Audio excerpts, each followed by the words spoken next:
irmãos, eu vos saúdo com a paz do Senhor. Amém. Estamos gratos a Deus por mais uma manhã que o Senhor nos concede, para juntos estarmos aqui para aprendermos a palavra do Senhor.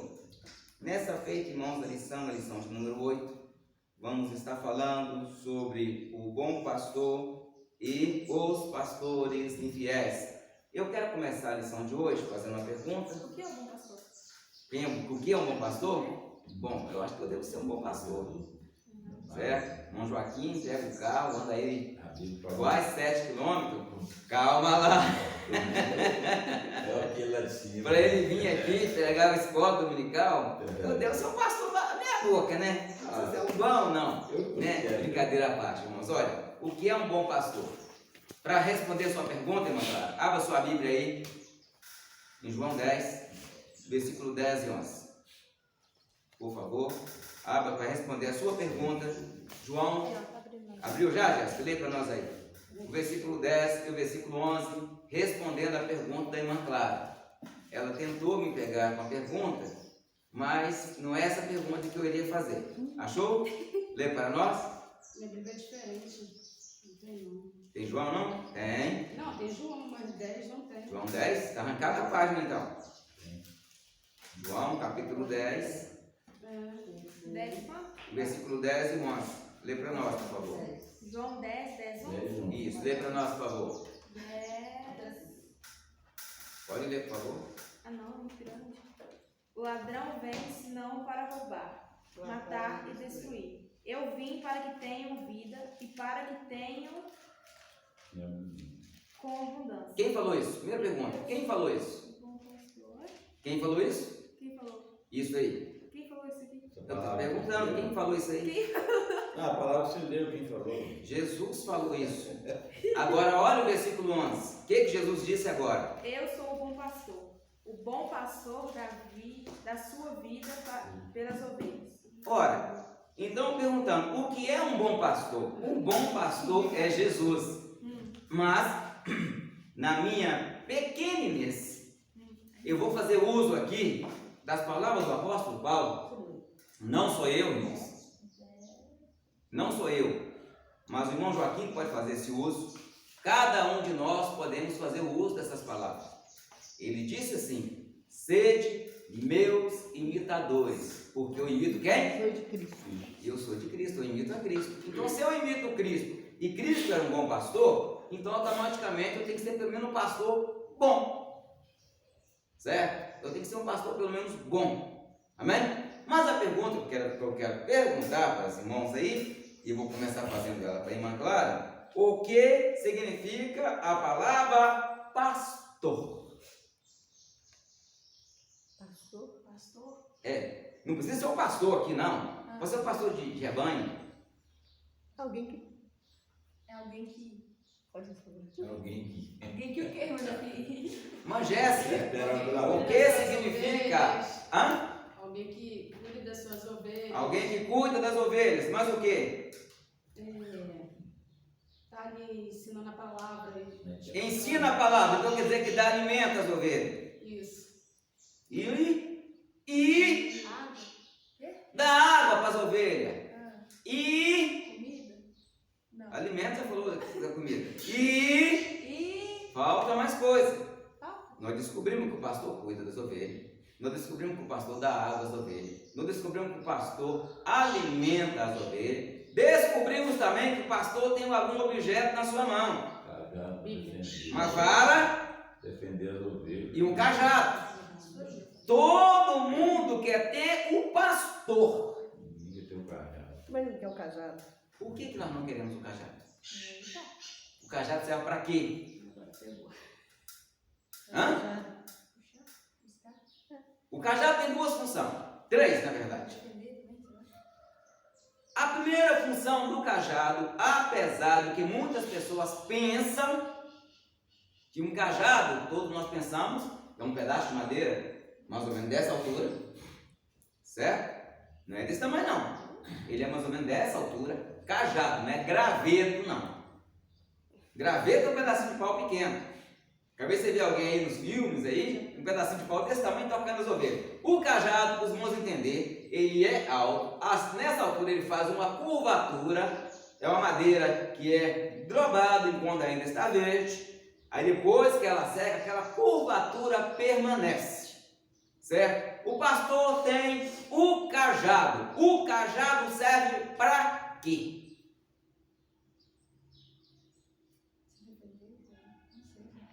O cajado, ele serve como arma de resgate e arma de defesa. O cajado, o pastor usa para lutar e atacar os animais ferozes que tentam invadir o seu rebanho. Às vezes, irmão, nós criticamos quando a gente prega uma palavra meio salgada, irmão Joaquim. Às vezes o irmão Joaquim não gosta. Por quê? Porque é a hora que o pastor está usando o cajado. Não está batendo aqui ninguém para matar ninguém, não.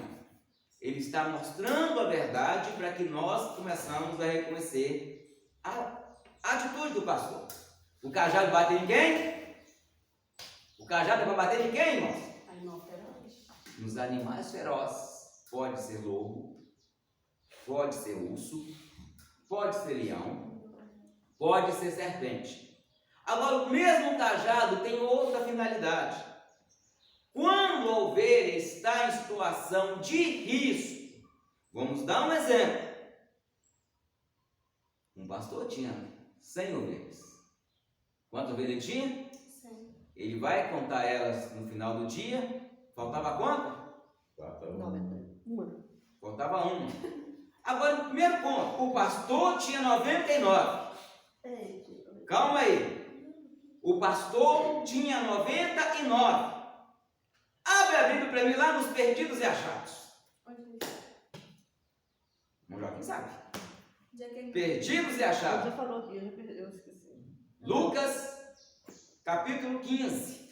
Quando nós entendemos. Na verdade, eu ia deixar isso para o final, mas como a pergunta foi mais ou menos aí, perdidos e achados, por quê? Primeiro, você teve uma ovelha perdida.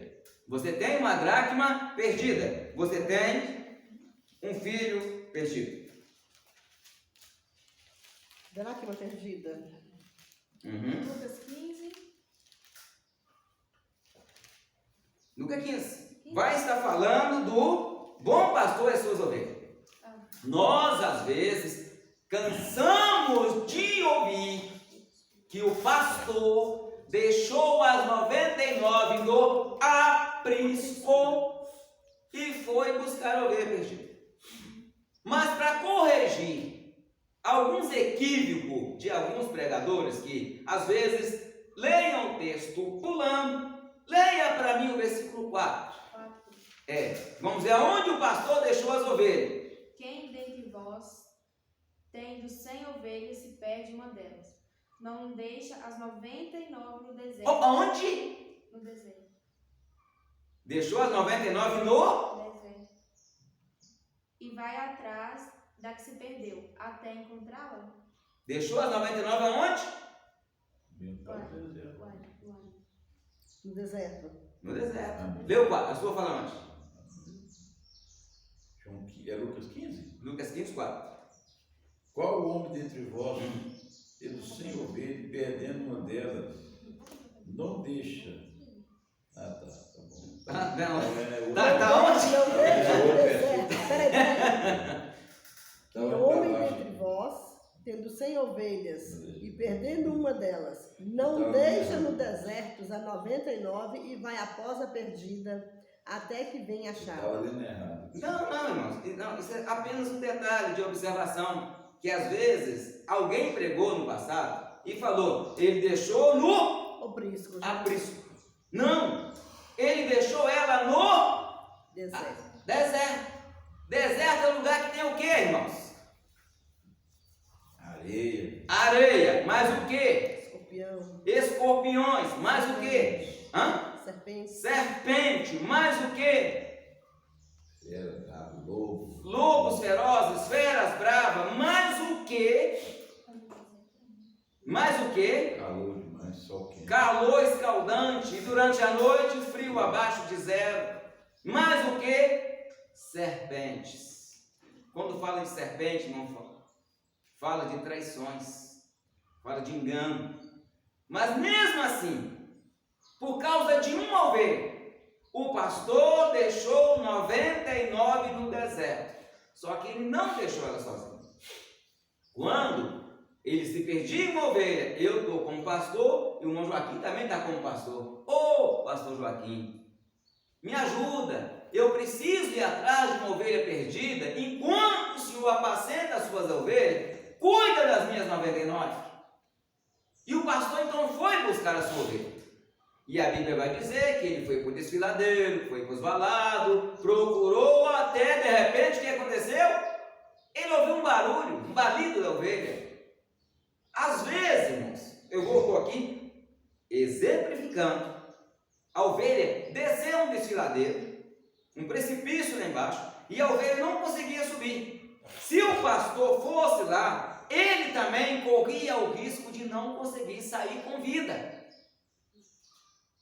Então o pastor, lembra a curvatura do cabo, do cajado? O pastor então leva aquela curvatura, pega a ovelha, às vezes pelo pescoço, às vezes pela pata dianteira, trava ela no cajado e vem puxando até que ele consegue abraçar a ovelha. E quando ele abraça, ele a coloca sobre seus ombros e volta feliz para onde? O local onde deixou as 99. Aí chama, porque a Bíblia fala que ele chama os seus amigos. Estava o pastor Joaquim e tinha mais pastores por ali com seus rebanhos. As ovelhas não ficaram abandonadas.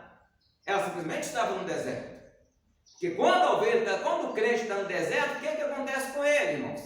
No ditado popular, deserto é o quê? O que é deserto?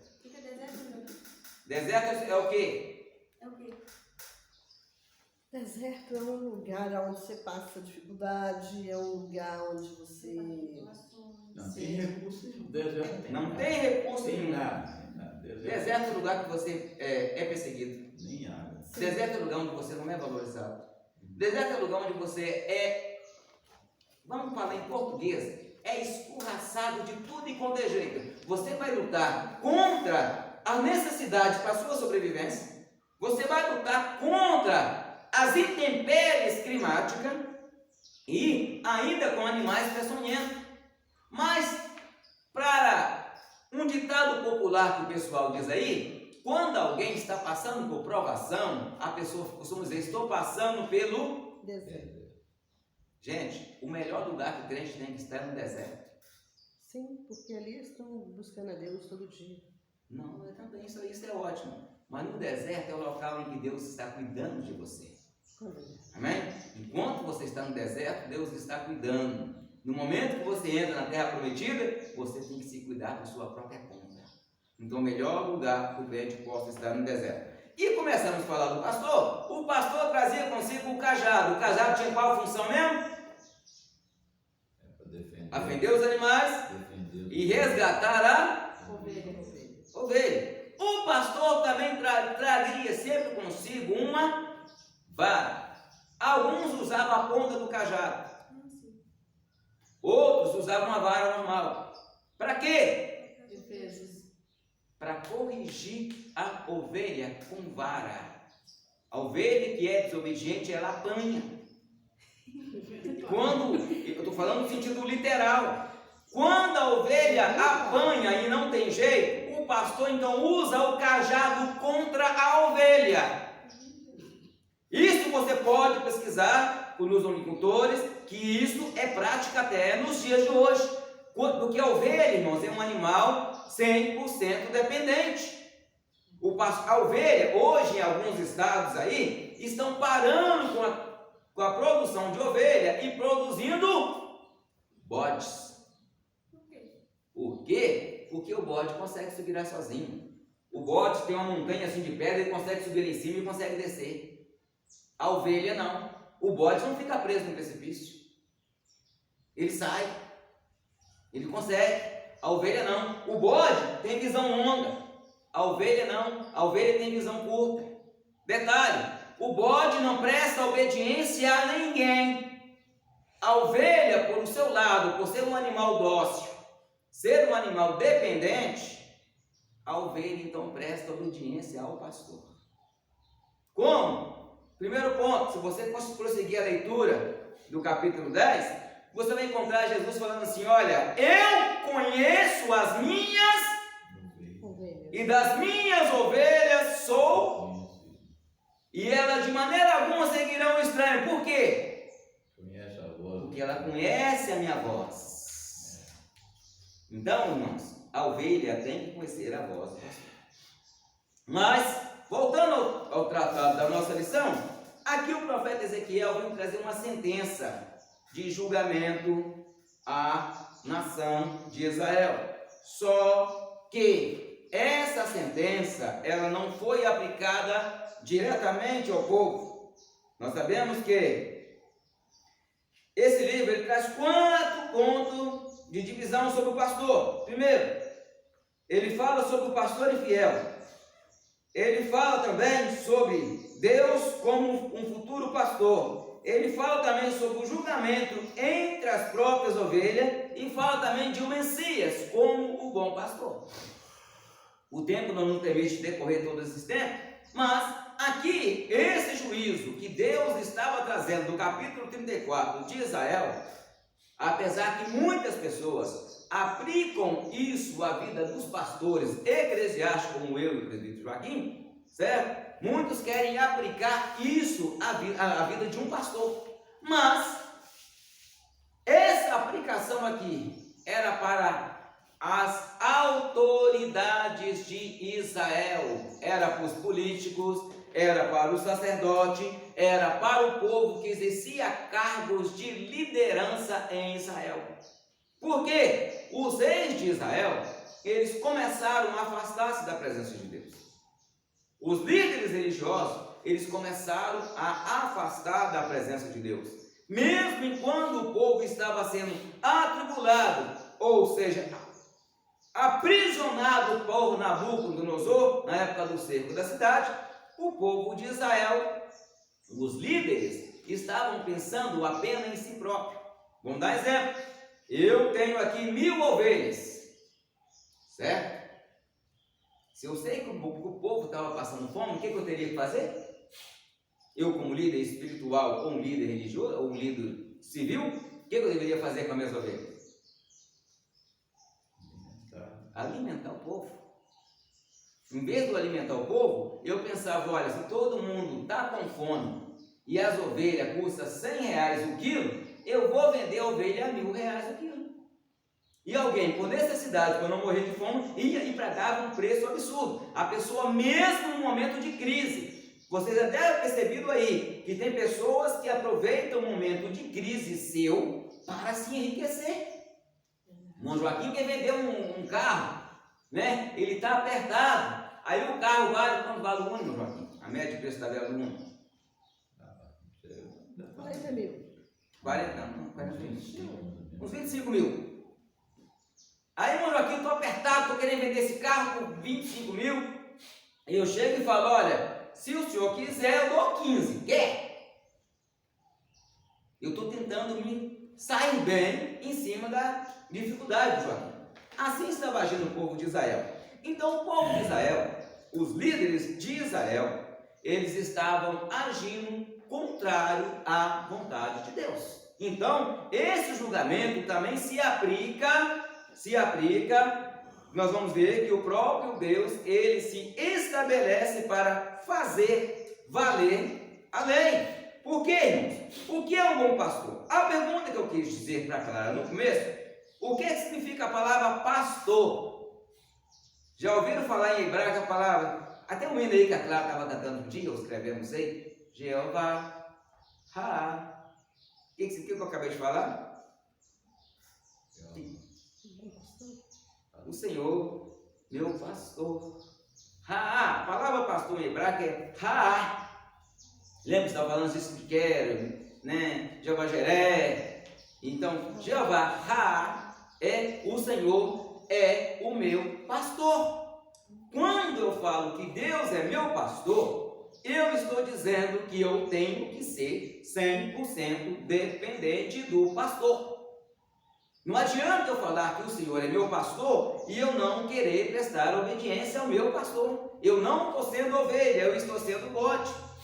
Olha, essa mensagem, como eu acabei de falar, foi dirigida aos líderes civis e espirituais de Israel, ou seja, o sacerdote de Israel e o cativeiro babilônico, quando foi conhecido também como a primeira diáspora, como um remédio de Deus contra a idolatria de Israel. Israel, nós já mostramos aí no capítulo 8 de Ezequiel, o que Ezequiel viu: as abominações, ele viu a figura pintada, ele viu mulheres chorando por Tammuz, ele viu homens oferecendo incenso de costa para o altar, ou seja, fingiam que adoravam a Deus, mas adoravam outra divindade. Ele viu pessoas adorando o sol, ele viu gravuras pequenas e grandes pintadas, ou seja, além da idolatria que estava exposta, o povo ainda tinha a sua idolatria no seu coração. E eu pergunto, o que é idolatria? O que é idolatria, irmãos? Idolatria que você coloca adora mais do que a Deus. Qualquer coisa que você colocar no seu coração. A sua esposa pode ser uma idolatria?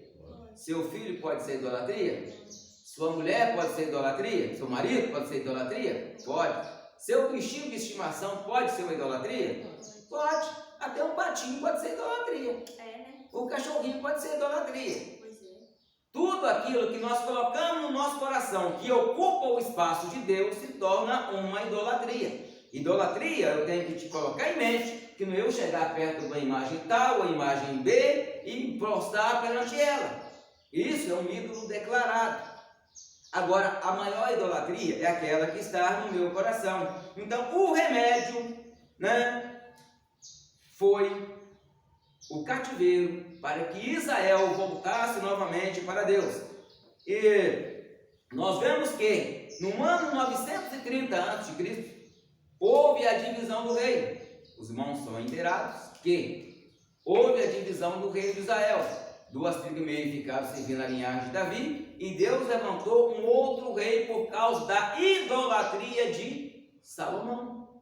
Salomão, ele foi, a Bíblia diz que ele era um homem muito sábio, filho do rei Davi, foi escolhido por Deus como rei. Ele, no início do seu reinado, o Senhor apareceu para ele e falou que ele aqui: pede-me, o que você quiser eu te dou. A única coisa que ele pediu a Deus foi sabedoria. Deus se agradou do pedido de Salomão e falou que ele: como me pedisse sabedoria, eu também vou te dar beleza, eu vou te dar riqueza, eu vou te dar glória, que além de ti nenhum rei antes de ti teve.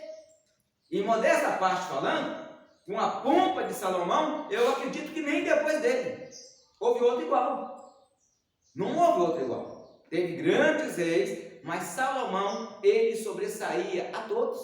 Deus deu a ele uma sabedoria tão grande que até o jeito do seu servo fazer comida no palácio era diferenciado. O jeito dos seus servos andarem, eles tinham uma certa etiqueta. O jeito do jardineiro podar uma planta tinha uma certa etiqueta a ser seguida. Mas, com a idade, o coração dele, a Bíblia fala que o coração dele se ensoberbeceu, ele se orgulhou, começou a se orgulhar, começou a pensar que ele era grande. Então, ele começou a encurvar perante outros deuses e os servirem. E Deus achou isso abominável. Deus não concordou com isso, Deus não apoiou, e Deus então trouxe sentença, trouxe juízo através das suas atitudes. Houve a divisão do reino.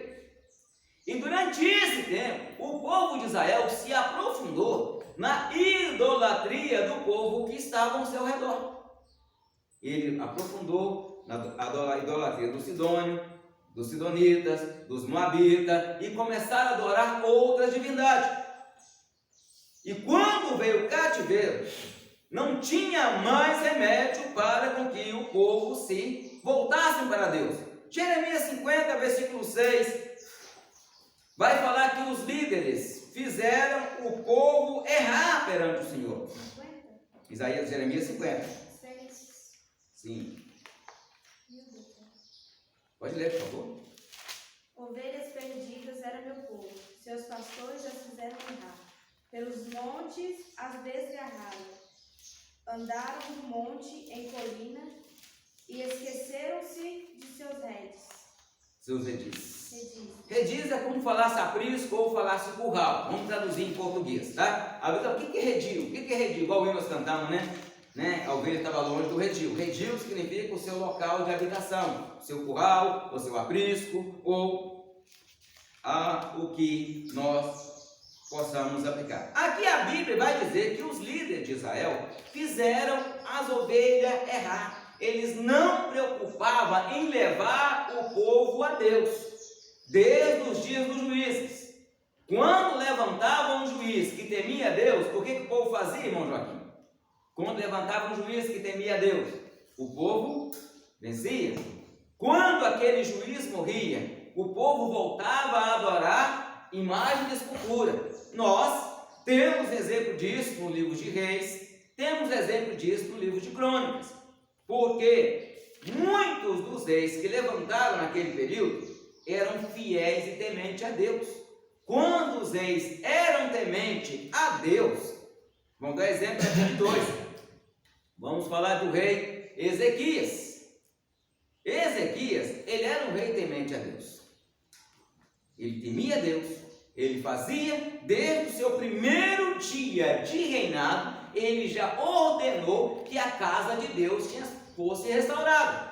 Por quê? O seu avô, quando ele tinha 8 anos de idade, até quando ele tinha 8 anos de idade, ele ia na casa de Deus com o seu avô, que era um homem temente a Deus.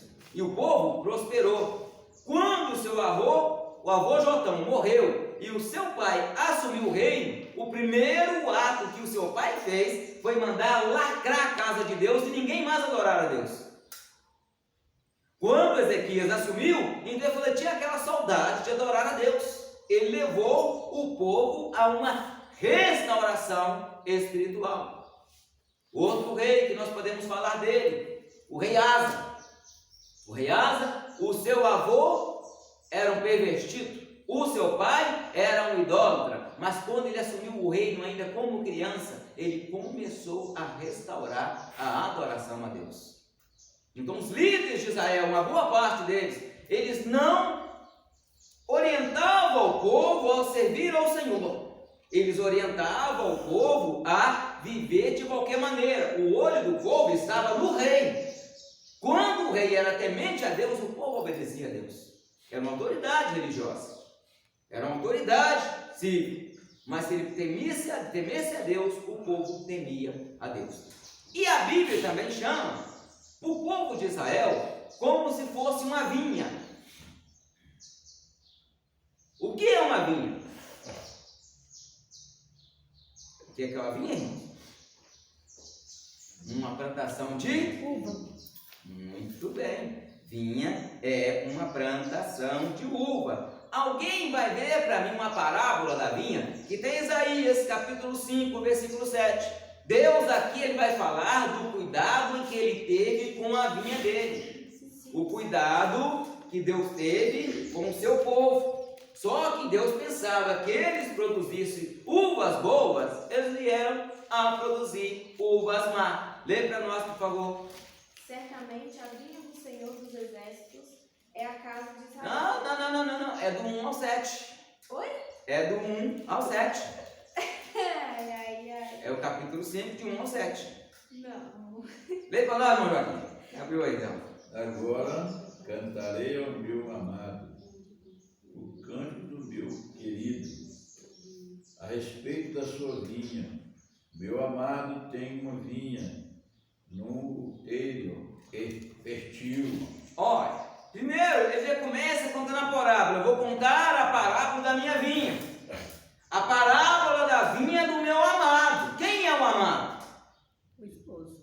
Quem é o amado? Jesus. Deus. O meu amado tinha uma vinha e a plantou em outeiro fértil. Agora, o que ele fez com a vinha? Prossiga a leitura. E a cercou e a limpou. Primeiro ponto, ele a Cercou.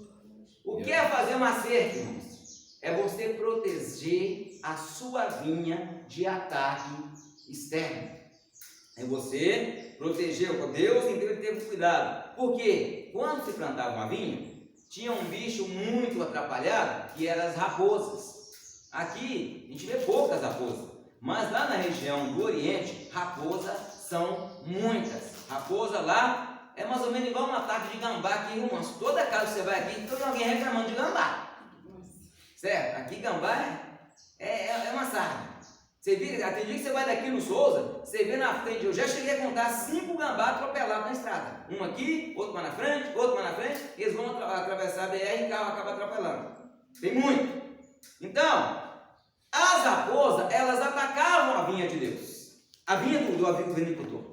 Como elas atacavam? Elas vinham nas raízes, cavacavam e mastigavam a raiz da vinha, trazendo assim danificação e prejuízo. Nossa. E tinha um outro problema. Tinha também as raposinhas. O que é raposinhas? Eram os filhotes de raposa. Esses filhotes de raposa, eles entravam também junto com as raposas grandes, só que eles não tinham força para ir na raiz. Eles subiam na ramagem, mordiam na ramagem, no caule ali próximo dos cachos de uva, e sugavam, como se fosse um leitãozinho mamando aí o leite, e sugavam a seiva, e a vinha produzia e não dava fruto. Do exemplo ficando aqui para os irmãos verem o cuidado de Deus. Então, quem fosse plantar uma vinha, ele vinha e a cercava. Ele fazia uma cerca para que a vinha estivesse protegida de ataque de animais. Prossiga a leitura. Depois de cercar, ele fez o quê? Ela limpou. Limpou, irmãos. É ter um cuidado. Todo dia limpando, todo dia tirando uma folha estragada, cortando um raminho estragado, para que venha produzir bons frutos. Prossiga. Limpou das pedras e plantou de excelentes vides. Olha, ele a plantou de excelente. Excelente significa uma coisa muito boa. Prossiga. E edificou no meio dela uma torre. Irmãos, essa torre, que torre é essa que Deus edificou no meio da vinha? E eu quero fazer essa aplicação da vinha como a igreja. Prossiga, irmão. E também construiu nela um lagar. E esperava que desse uvas, mas deu uvas bravas. Olha, ele esperasse que ela desse uvas boas, mas ela veio a dar uvas bravas. Uva brava era algo que não era comestível, não era comerciável. Não tinha como ganhar. Aí o que o rei, que o dono que o amado fez? Agora, pois, morador de Jerusalém e homem de Judá, julgai vós, peço, entre mim e a minha vinha. Olha, o próprio Deus então chama o povo de Jerusalém e o povo de Judá que, olha, agora vocês vão fazer um julgamento entre eu e a vinha. Eu cuidei dela? Responda. Pelo tratado aí que nós lemos, Deus cuidou da vinha? Cuidou? Eu cuidei dela? Eu plantei? Eu reguei? E agora por quê? Que ela não me deu uvas boas? Prossiga a leitura, meu jovem. O que mais se podia fazer a minha vinha, que eu lhe não tenha feito? Prestaram atenção? E como esperando eu que desse uvas, veio a produzir uvas bravas? Agora, pois, vos farei saber, eu hei de fazer a minha vinha. Ao juízo.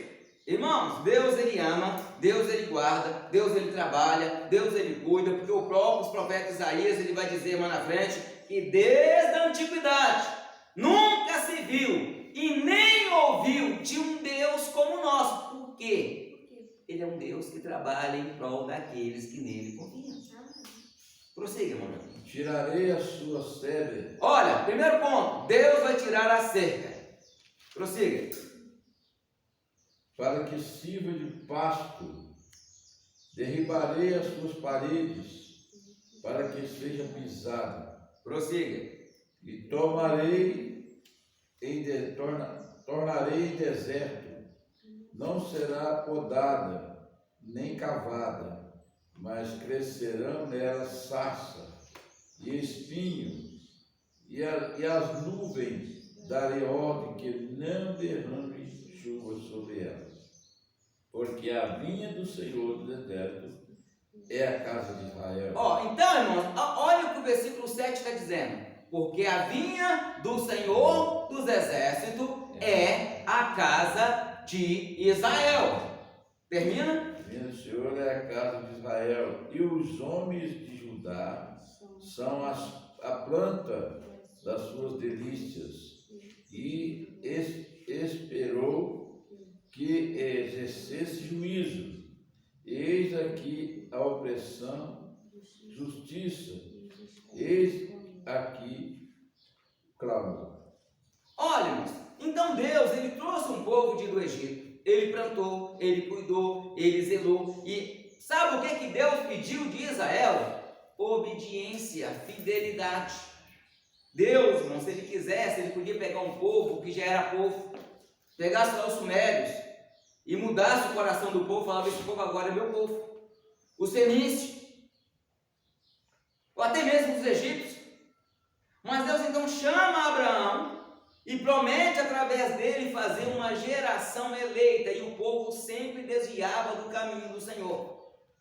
Então Deus veio tratar com o povo em prol da sua idolatria. E quando Deus trata, meus queridos, aí nós começamos a lamentar. Nós vemos que o povo, eles ficaram aproximadamente quase 400 anos de reino dividido, só pecando, adulterando contra Deus e adorando outros deuses. E Deus sempre usando os profetas, chamando o povo a quê? Ao arrependimento. Esse texto também, irmãos, ele faz alusão a pastor que não era do povo de Israel. Deus, irmãos, ele chama, quando fala pastor como assunto aqui, Deus está falando de pessoas que ele levanta com liderança para cumprir um certo propósito. Lembra que Deus mandou o povo para o cativeiro em Babilônia? Só que 200 anos antes do povo passar pelo cativeiro, Deus já chamou um homem, olha para os não entenderem, 200 anos antes dele nascer. E fala para ele, Deus o chama pelo nome e o chama de pastor. Querem saber quem é? Quem é? Sei não, viu, irmãos? É um tal de Ciro.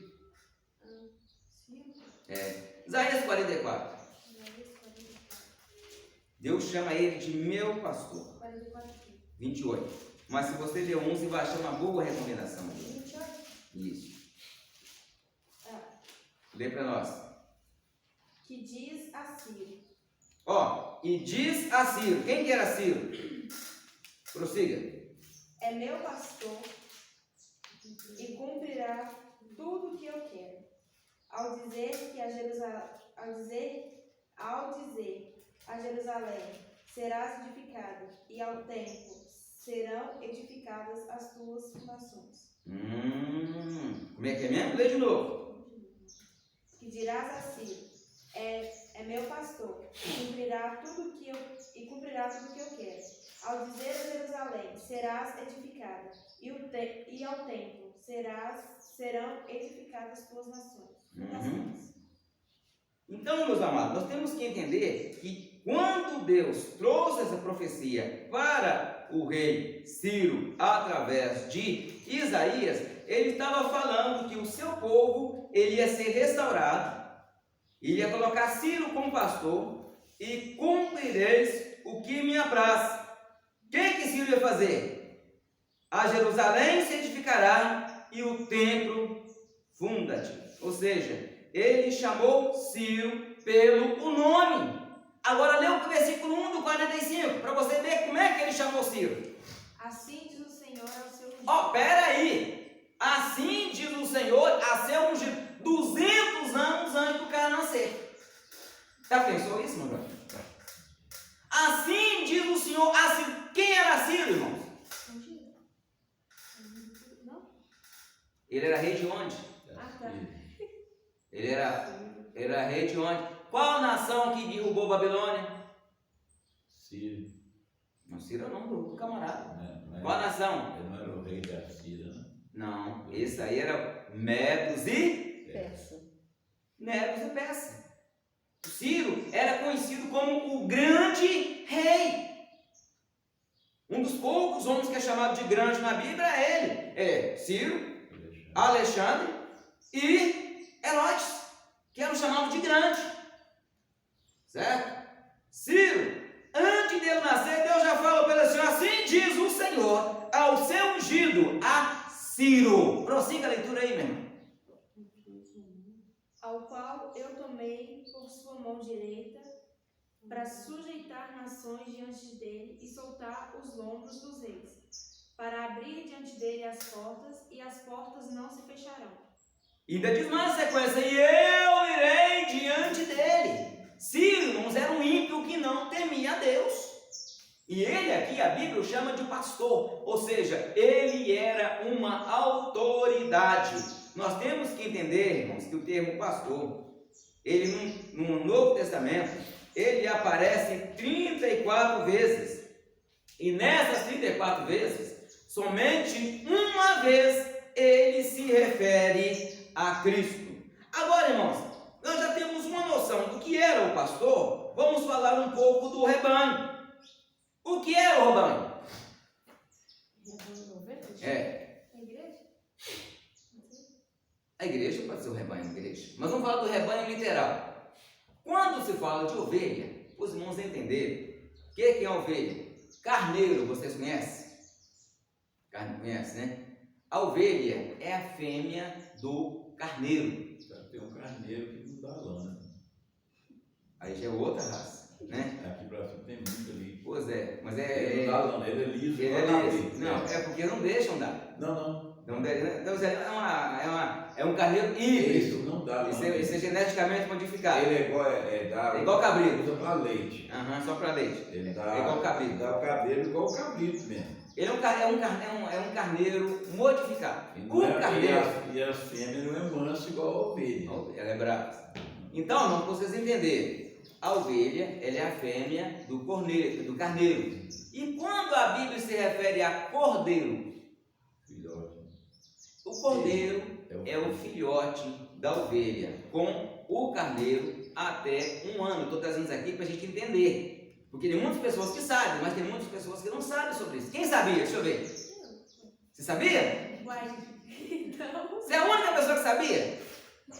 Você sabia? Uai, Ou não sabia? sabia. Ah, então. Porque a maioria não sabia. Então você foi a única que sabia.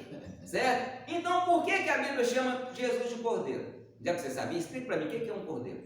Uai, porque, se assim, eu não sei explicar. Não, fala com suas palavras. Precisa explicar. Só explica. O que é um cordeiro? Eu não sei explicar.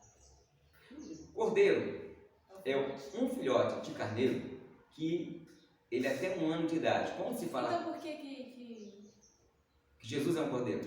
porque ele é... Porque Jesus, né, é um cordeiro. Então deixa eu explicar para vocês aqui. O cordeiro, mas olha, o cordeiro, a ovelha é um símbolo de adoração, um símbolo de sacrifício e de redenção. O próprio Jesus, ele é chamado também de ovelha.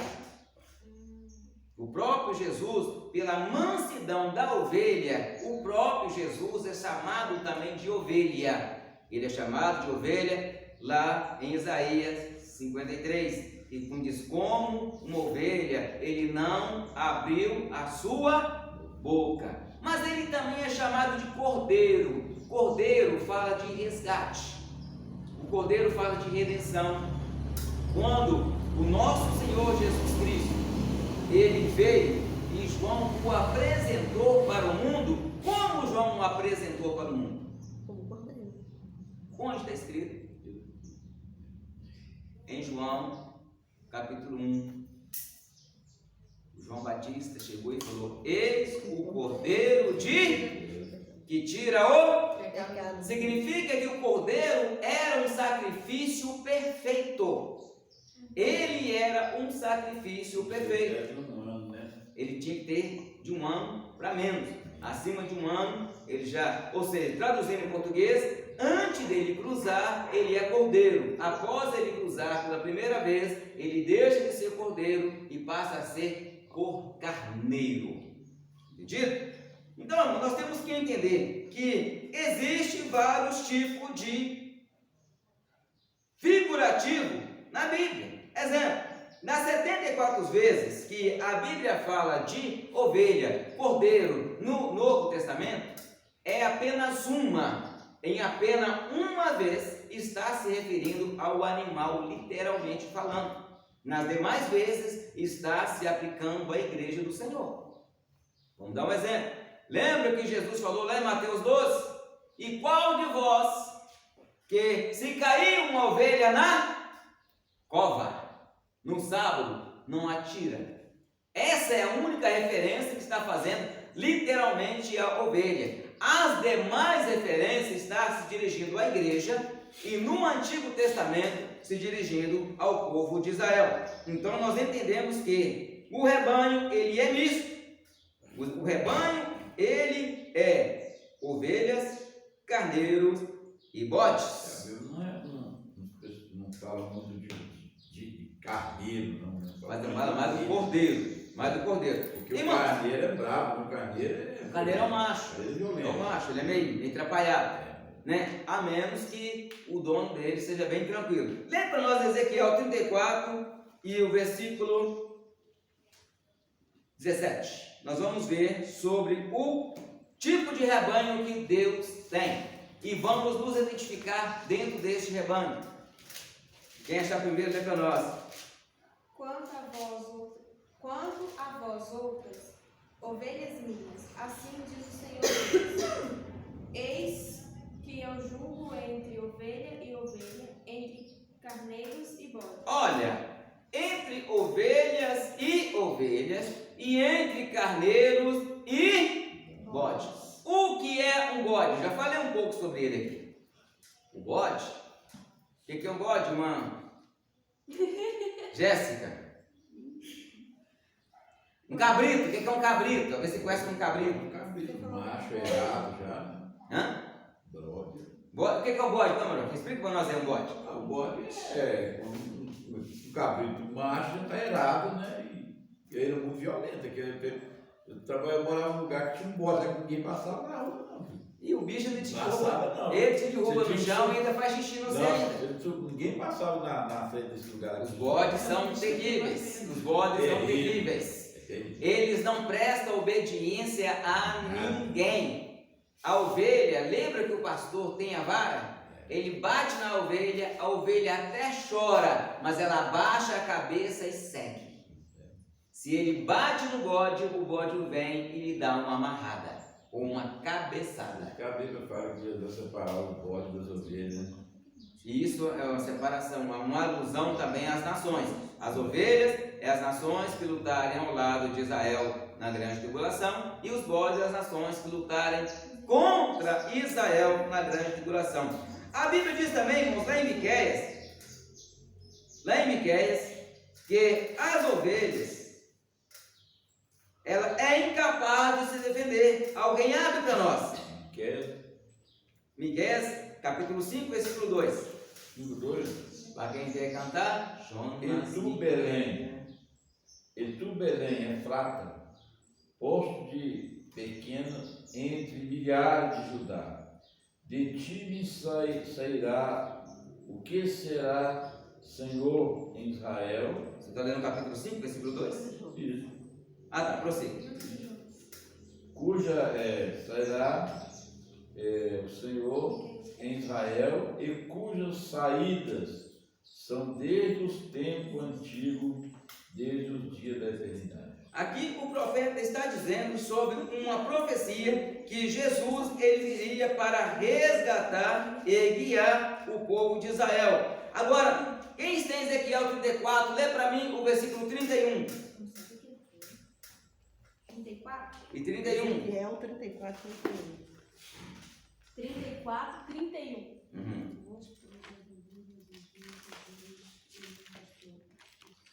E vós, ovelhas minhas. Ó, primeiro ponto. Deus aqui está dizendo, e vós, ovelha minha. Aqui é o povo que está sendo chamado de ovelha. Prossiga. Ovelhas do meu pasto. Sois homens e eu sou o vosso Deus, diz o Senhor Deus. Ó ovelha, vós ovelhas minha, ovelha do meu pasto. Em alguma versão está escrito assim, e homem sois, mas eu sou o vosso Deus. E Jesus, irmãos, agora vamos falar de Jesus como um bom pastor, que no texto de Ezequiel 34, Deus está profetizando que Ele enviaria um bom pastor. O que é um bom pastor? Agora, voltando à pergunta da irmã Clara. O que é um bom pastor, irmã Clara? Bom pastor? É. O que ele faz? Ele ajuda as ovelhas. Vamos olhar em João 10? Tá. Do 10 ao 14 agora, para nós entendermos quem era o bom pastor. Ou o que era o bom. Ele cuida das ovelhas. Prossiga. Quem achou, lê para nós? Creio em Jesus. João capítulo 10. Ovelha. Aham. 10. Aham. 10 o quê? 10 a 14. Cura os feridos, passa o óleo. Um exemplo de bom pastor, irmão, nós podemos ver em Salmo 23. Pode ler. Quando o salmista começa a dizer que o Senhor é o meu pastor, ele estava falando do cuidado que Deus tem com as nossas vidas. Agora Jesus, ele vem dizer que ele é o bom pastor. Prossiga. O ladrão vem senão para roubar, matar e destruir. Eu vim para que tenham a vida e para que tenham com abundância. Eu sou o bom pastor dá sua vida pelas ovelhas. Mas o Ladrão, mercenário. Mas o ladrão é o que não é pastor, de quem as ovelhas se não próprias. Vê o lobo chegar, deixa as ovelhas e foge. Olha, parou um pouquinho aí. Olha, aqui Jesus está fazendo uma comparação de ele como bom pastor e de um mercenário. Jesus aqui está falando, ó, duas aplicações. Tem a aplicação espiritual e tem a aplicação literária. Vou explicar primeiro a aplicação literária. A aplicação literária, digamos que eu contrato o seu Joaquim para tomar conta das minhas ovelhas. O seu Joaquim, contratado, ele trabalha com as minhas ovelhas durante um ano. Quando vence esse ano, ele me devolve essas ovelhas. Eu sou dono das ovelhas, mas o meu negócio, eu não sou pastor das ovelhas. O meu negócio é ter lucro das ovelhas, no sentido literal. E eu então vou vender as ovelhas para a irmã Jéssica, que é uma compradora de ovelha. Aí vão levar para o abate, eu vou levar não sei para onde. Só que a Jéssica manda alguém vir buscar as ovelhas. Isso no sentido literário. E essa pessoa, quando está levando as ovelhas, o lobo está atacando as ovelhas, ele separa as melhores e leva embora e deixa umas 2 ou 3 para os lobos atacarem e não prejudicar o rebanho lá na frente. O mercenário, ele foge, ele não defende. O pastor, ele arrisca a vida, se preciso morrer, ele morre para defender as suas ovelhas. A aplicação agora é espiritual. Jesus, ele é o nosso quê? Ou nosso bom pastor, ou supremo pastor, ou também conhecido na Bíblia como grande pastor. Em Hebreus e em Pedro você vai encontrar ele como supremo pastor e grande pastor. Então nós sabemos que ele é o nosso pastor. Ele, como nosso pastor, ele nos defende. Se o lobo vier, ele vai de encontro e enfrenta o lobo. Se o leão vier, lembra de Davi, que é uma figura de um excelente pastor. Não estou falando do Davi rei, eu estou falando do Davi pastor de ovelha, antes dele ser rei. Ele ali, com aquelas atitudes que ele tinha, ele começou a tocar o coração de Deus. Ele via aproximando um urso. Irmão Joaquim, se aparecer um urso, o senhor com um pedaço de pau, o senhor tenta encarar ele? Eu não. Vai deixando comer. Ele vai te comer.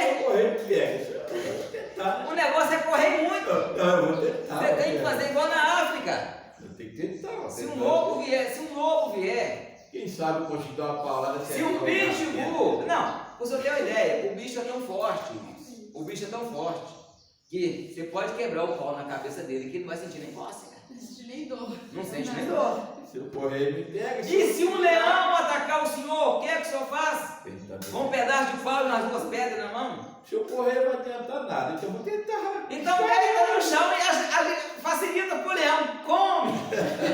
Eu vou lutar até o fim para ver se eu vencer. Exato. Irmãos, nós temos que entender, é o que eu sempre falo, a gente tem que parar de romantizar a Bíblia. Davi pegou um urso e matou. Davi pegou um leão pela barba. Ô, irmãos, é só Deus. Se um leão entrar ali e não tivesse essa porta aqui, tinha gente que passava pela dentro dessa janela. Ela não sabe como vai sair do outro lado. Estou falando literalmente. Agora, Davi, como pastor, para proteger uma perna sequer da ovelha, ele ia lá e matava o leão. Ele ia lá e matava o urso. Por quê? Porque ele tinha amor por aquelas suas ovelhas. Ou seja, ele dava a vida pelas suas ovelhas. Mas Davi não deu. Mas se fosse preciso, ele morria primeiro para que o leão o devorasse e não devorasse as suas ovelhas. É um exemplo que o próprio Deus vai falar em Ezequiel que vai dar às ovelhas um novo pastor e Davi as apacentará. Porque Davi ele tinha o coração naquilo. Moisés também era um outro pastor que era pastor literal. E Moisés também, por causa de uma ovelha que subiu o monte, não tinha como ela descer, ele foi atrás da ovelha e lá Deus apareceu para ele na sarça. Porque Deus viu que o coração de Moisés estava nas ovelhas. Infelizmente, o mercenário, ele vem matar, roubar e destruir. Mesmo agora, vamos fazer uma aplicação da igreja. Eu estou aqui como pastor. E vocês estão aqui como ovelha. A minha missão aqui é o quê? Fazer o quê com as ovelhas? Proteger. Cuidar, proteger. Cuidar. Eu tenho que cuidar de vocês. E não é cuidar só do espiritual, eu tenho que ajudar a cuidar no físico também. Se eu não tenho condições de cuidar, eu chamo o Joaquim para me ajudar. Eu sou ovelha também. Não, mas você é uma ovelha líder. Eu também sou ovelha. Mas tem uma ovelha líder. Eu também sou ovelha. Eu também tenho pastor, irmãos. Os irmãos têm que entender que tem pessoa que pensa porque o camarada é pastor, ele não deve obediência a ninguém, não. Vocês têm que entender que o pastor, hoje eu estou aqui como pastor. Amanhã eu vou pregar numa igreja aí, não importa qual, eu sou pastor, mas eu tenho que chegar lá e receber o pastor de lá como meu pastor. Tem pregador que se convidam por aí, o Joaquim deve ter visto isso, talvez vocês também já viram. O camarada pega o microfone e abre a boca e fala: olha, eu tenho compromisso com Deus, eu não tenho compromisso com homem nenhum. Se fizer isso na igreja que eu pastorei, eu tomei o microfone dele. Aí quer perguntar por que eu faço isso não? Por quê? Porque Jesus, quando ele vai escrever uma carta, mandar João escrever uma carta para as igrejas que estavam na Ásia, como é que Jesus chama o pastor da igreja? Ao anjo da igreja que está em Rio Manso. Ao anjo da igreja que está em Bonfim. Ao anjo da igreja que está no Eixo Quebrado, ao anjo da igreja que está em Brumadinho. Se o próprio Jesus respeita o pastor como um anjo, por que eu vou falar que eu não tenho compromisso com ele? Então, quando você vê um pregador falar que você não tem compromisso com o pastor da igreja, ele já está totalmente errado. Ele já está totalmente errado. Desobediente mesmo. Desobediente. É desobediência, é espírito de rebeldia. Ele quer incitar a igreja a se rebelar contra o pastor. Pegou o pastor, muitos Mas hoje em dia pregadores acontece, que né? estão os pregadores itinerantes aí, que eles não têm ministério. Não tem pastor. Eles não têm líder. Me desculpa, eles não são crentes. Né? Eles são coaches. O que é? Pergunta São então. o quê? Coach. Coach é alguém que fala o que o povo quer ouvir. A maioria nem crente é. Alguns são, mas a maioria nem crente é. Só tem uma boa dicção, fizeram curso de oratória, tem uma boa mensagem. Os crentes sem visão de Deus começam a dar glória a Deus, porque não tem o discernimento do Espírito. E o camarada com a vida toda atrapalhada, ministrando para a igreja. Qual a igreja que você é? É o meu ministério independente, ou seja, eu não tenho pastor. Se o camarada não tem pastor, ele não serve para pregar na minha igreja, não. Para com isso, irmãos. O camarada quer se auto-intitular pastor, que às vezes nem chamado foi. Tem pessoas que nunca aceitaram Jesus, se intitulam pastor, vão para a internet, ficam ensinando veneno e heresia, e tem muito crente nosso ouvindo.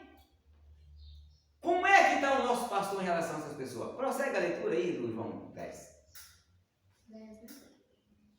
Ora, o mercenário Foge. foge porque é mercenário e não tem cuidado com as ovelhas. Eu sou um bom pastor, conheço minhas ovelhas. Ah, detalhe! Jesus, ele vem dizendo: eu sou o bom pastor e eu conheço. Pergunto a você, dona Clara, você se conhece? Como assim? Você se conhece? Conhece você mesmo. Você conhece a você mesmo? Conheço. Tem certeza? Não. O senhor se conhece, Joaquim? O senhor está com mais de 65 anos? Não, o senhor não conhece o senhor ainda não? Não. Irmã Samanta, a senhora se conhece? Irmã Jéssica, a senhora se conhece? Não? Por que não? Você não se surpreende com você tem dia? Todo dia. Não, todo dia não. De vez em quando. Tem dia que eu me surpreendo comigo. Mas eu fui fazer. Pô, eu não sabia que eu era capaz de fazer isso. Significa que eu não me conheço. Mas Jesus, ele chega e fala: eu conheço as minhas ovelhas. Naquilo que você se surpreende, Jesus já sabe antes de você fazer. Prossiga. E delas sou conhecido. Sou conhecido. Ah, você conhece seu pastor? Conheço. Como é que ele é? Qual pastor? Qual? Jesus. Ah, tá. Se eu falar que você me conhece, você vai falar que não, que te surpreendo de vez em quando. Aham. Se você não me conhece. Você conhece Jesus? Conheço. Como é que ele é? Explica pra mim. Eu sou cuidadoso. Irmão, nós temos que entender uma coisa. Uai. Eu conheço Jesus ou eu conheço a história de Jesus? Conheço a história de Jesus. Você conhece a história? Também. Eu quero te apresentar um Jesus. Também. Conhecer a história de Jesus não é conhecer Jesus. Me dá o nome de um cantor famoso aí, de uma banda famosa aí. Que eu não conheço nenhuma banda famosa, nem cristã, nem sem ser cristã. Sara Beatriz. Como é que é? Sara Beatriz. Nunca vi falar. Isadora Pompeu. Hã? Isadora Pompeu. Teodoro Pompeu? Isadora. Não faço. Você pode ser música qualquer aí, irmão. Boa ideia. Fernandinho. Ah, Fernandinho. Esse é do nosso tempo, né? Esse aí já tem uns 20 anos na mídia aí, mais de 20 anos. Damares. Tá, vamos falar de Fernandinho. Você conhece o Fernandinho? Não. Alguém aqui conhece o Fernandinho? Não. Conhece a história dele? Nem Não, ouviu falar. cara. Nem ouviu falar? Conhece as músicas dele? Não, eu conheço. Mas tem pessoas que ouvem a música de alguém e pensam que conhece alguém. Eu não conheço o Fernandinho. Às vezes alguém fala: você conhece tal cidade? Eu falo: já passei por lá. Conhecer com certeza. Conhecer quando você vai direcionado a esse local e tenha tempo para conhecer. Eu já passei, não conheço. Já fui, mas não conheço. Então, irmãos, quando fala que conhecer, nós temos que conhecer o Jesus. Um Jesus que é Deus. Olha, um Jesus que é Deus. Um Jesus que desceu do trono. Um Jesus que se fez homem. E um Jesus que morreu para mim salvar. Certo? Eu não tenho apenas que ouvir a história de um Jesus que morreu na cruz, nasceu de Maria, nasceu de uma virgem. Não, eu tenho que saber o propósito da vinda dele aqui. Ele veio para resgatar a minha alma. Por quê? Porque ele é o Cordeiro de Deus que tira o pecado do mundo. E ele também é o bom pastor. Prossiga a leitura. Não acabou, não? Até o versículo 14. Mas eu já li. Tá lendo mais um pouquinho? Assim como o Pai me conhece, e eu conheço o Pai, e dou a minha vida pelas ovelhas. Isto, olha para você ver, assim como o Pai me conhece, e eu conheço o Pai, assim eu dou minha vida pelas minhas ovelhas. Então, irmãos, nós temos que entender que Jesus, ele é o nosso Senhor. Agora, o próprio Senhor, Jesus, ele deu a algumas pessoas o dom para serem pastores, certo? Abre para mim a sua Bíblia em Efésios capítulo 4, versículo 11 e o 14. Efésios 4, 11 e 14. 11 e 14. Uhum. E ele mesmo concedeu uns para apóstolos, Vou ficar só com 11. Uns para apóstolo e outros para profetas, outros para profeta, outros para evangelistas, outros para evangelista, e outros para pastores e mestres. outros para pastores e mestres. Então, irmãos, se eu estou na posição de pastor, Deus me colocou como pastor. Se o irmão Joaquim está na posição como pastor, Deus o colocou como pastor. E o pastor, ele é um representante legal de Deus na terra. E a Bíblia fala em Hebreus 17 que nós devemos obedecer aos nossos pastores. Hebreus 13, 17. Não precisa ler isso não, certo? Nós temos que ver que, lê para nós Tessalonicenses 5,13. Única referência que nós vamos ler.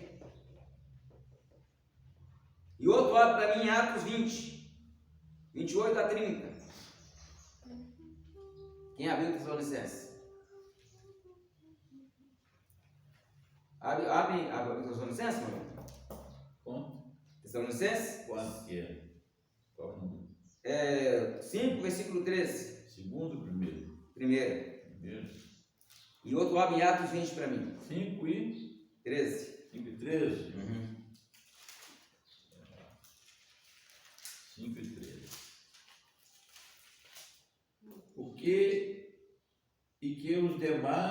Porque os tenhais em grande estima. Irmãos, o texto aí está falando sobre os líderes que Deus tem colocado na igreja. Que a igreja tenha os seus líderes em grande estima. Prossiga. Que tenhais em grande estima e amor por causa da sua obra. Tem paz entre vós. Para ter de paz entre vós. Atos 20, 28 a 30. Lê para mim, por favor. 28 a 30. Meu Deus. 28. Portanto, olhai por vós e por todo o rebanho no qual o Espírito Santo vos constituiu bispos para apacentar a igreja do Senhor, a qual ele adquiriu para si mesmo de seu próprio sangue. Porque eu sei que depois da minha partida entrarão no meio de vós lobos cruéis, que não perdoarão o rebanho. E dentre vós se levarão homens falando coisas perversas para arrastar os discípulos após si. Olha, irmãos, aqui o apóstolo Paulo, na sua última instrução, ele está falando para os irmãos: olha, primeiro você vai olhar para vós e olhar para todo o rebanho. Porque depois da minha partida, depois que eu morrer, o apóstolo Paulo estava falando, entrará lobos ferozes entre vós e não pouparão o rebanho. Lobos ferozes, irmãos, é pessoas com pensamentos maliciosos. Alguém trazendo divisão dentro da igreja. Alguém vai falar, homens com palavras persuasivas para levar os discípulos após si. Em vez de nós pregarmos o evangelho e pregamos a palavra de Deus, e eu não estou pregando mais a palavra de Deus, estou pregando a igreja do Valdônio, eu estou pregando a igreja do Joaquim. Nós temos que pregar Jesus, irmãos. Nós não temos que trazer o homem após nós, não. Nós temos que levar o homem até Cristo. A todos os líderes, a todos os pastores, né? A todos que têm um chamado, a todo professor de escola dominical, líder de criança, líder de ciclo de oração, líder de qualquer departamento na igreja, não apacenta o povo de Deus para você. Apacenta a igreja para Deus. Apacenta para Deus, que você terá o seu galardão.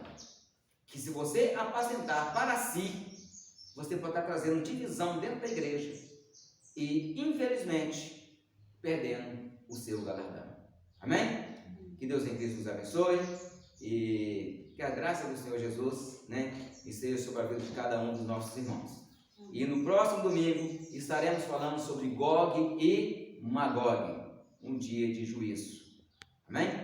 Ou um dia de julgamento